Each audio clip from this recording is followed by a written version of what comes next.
se inscreva no canal, curta e compartilhe. Temos vídeos novos todos os dias, 2 vezes por dia. A maldição do Rio das Velhas. O Rio das Velhas serpenteava pela cidade como uma cobra adormecida, refletindo a luz da lua em suas águas escuras. Diziam que ele guardava segredos antigos, histórias de vidas perdidas e almas condenadas. À noite, quando o silêncio dominava as margens e os sapos interrompiam seu coachar, algo sinistro parecia acordar nas profundezas. Ninguém sabia ao certo quando a maldição começou, mas todos conheciam a regra: quem nada no rio à noite nunca mais retorna. Os moradores evitavam até mesmo passar perto do rio após o anoitecer. As histórias eram contadas em voz baixa, como se o próprio rio pudesse ouvir e se ofender. Havia relatos de mãos invisíveis que agarravam os tornozelos dos nadadores, arrastando-os para o fundo sem piedade. Outros juravam ter visto formas humanas submersas, olhos arregalados e bocas abertas em gritos mudos. Mas sempre havia alguém que não acreditava, que desafiava o destino como se fosse invencível. Naquela noite, o vento soprava frio entre as árvores, carregando um cheiro úmido de terra e folhas apodrecidas. Uma jovem chamada Clara caminhava pela trilha que margeava o rio, seus passos hesitantes sobre o solo irregular. Ela não acreditava nas histórias. Para ela, eram apenas superstições inventadas para assustar crianças. Clara queria provar que era diferente, que podia enfrentar o medo. Quando chegou à beira do rio, a água parecia convidativa sob a luz prateada da lua. Ela tirou os sapatos e sentiu o toque gelado da água em seus pés. O som suave das ondas quebrando contra as pedras era quase hipnótico. Clara respirou fundo e entrou no rio, sentindo o peso da correnteza envolvendo suas pernas. A água subia lentamente, e ela mergulhou, deixando-se levar pela sensação de liberdade. Por alguns segundos, tudo pareceu calmo, quase mágico. Mas então, algo roçou sua perna. Era uma sensação estranha, como dedos longos e finos deslizando por sua pele. Clara tentou sair da água, mas foi puxada para baixo com uma força inesperada. Seus pulmões queimavam enquanto ela lutava contra o aperto invisível.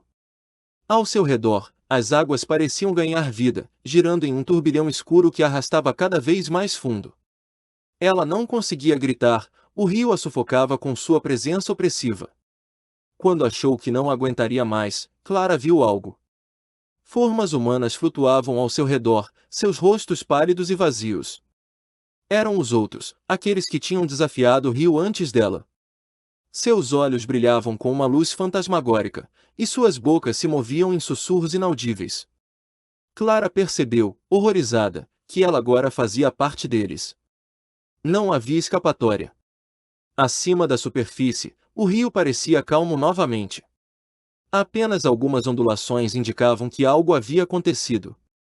Os moradores que viram Clara entrar na água naquela noite nunca mais falaram sobre o assunto.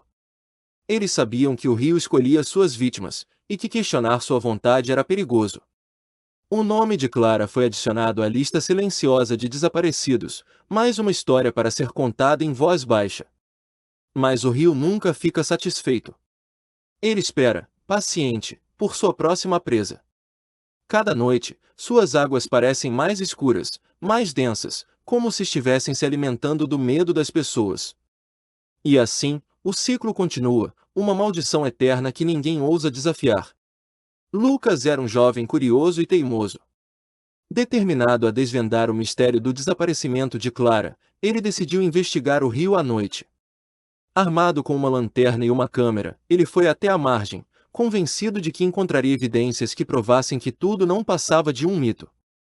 Enquanto filmava, ele percebeu movimentos estranhos na água e começou a sentir uma presença sinistra observando das sombras. Ignorando os avisos internos, Lucas entrou no rio.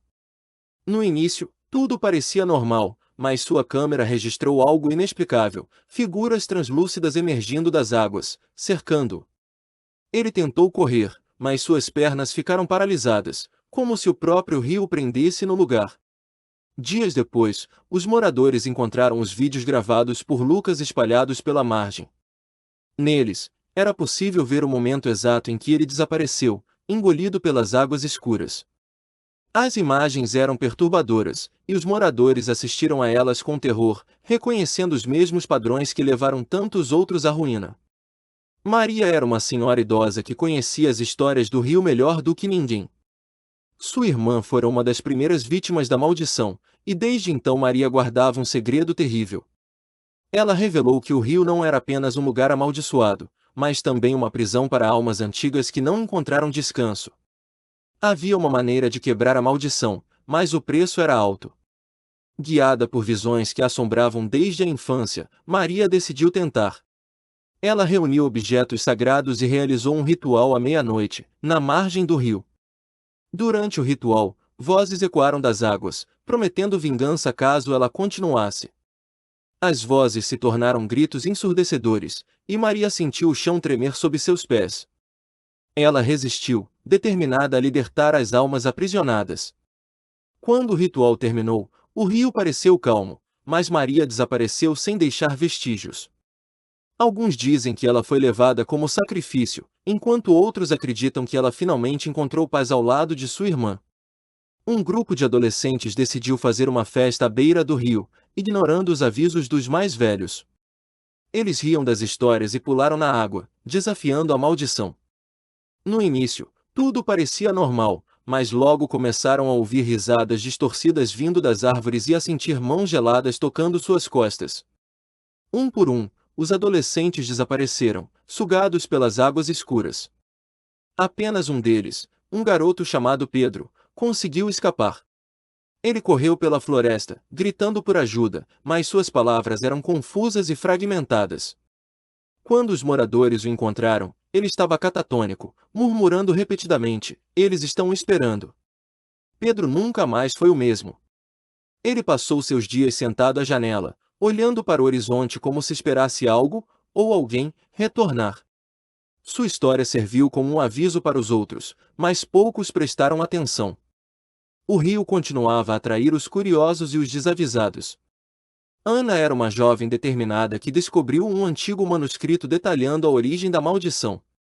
O documento falava de uma entidade antiga que habitava o rio, alimentando-se do medo e da curiosidade das pessoas. Ana decidiu enfrentar a entidade, determinada a quebrar o ciclo de morte e desaparecimento. Ela se aventurou no rio à noite, armada com o manuscrito e objetos sagrados.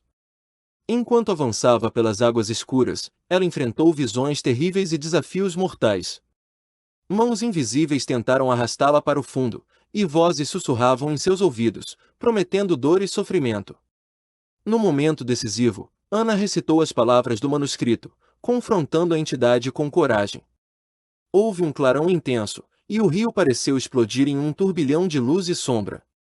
Quando tudo se acalmou, Ana estava de volta à margem, exausta, mas viva. O rio nunca mais foi o mesmo. Suas águas pareciam mais claras, e os moradores notaram que as histórias de desaparecimento cessaram. Ana tornou-se uma heroína local, mas ela sabia que a entidade ainda poderia despertar. O rio guardava segredos que talvez nunca fossem completamente compreendidos.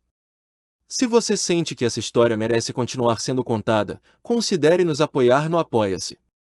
Com sua ajuda, podemos trazer mais histórias sombrias como esta à tona, explorando os mistérios que assombram nossa imaginação. https://apoia.se/aleatoriode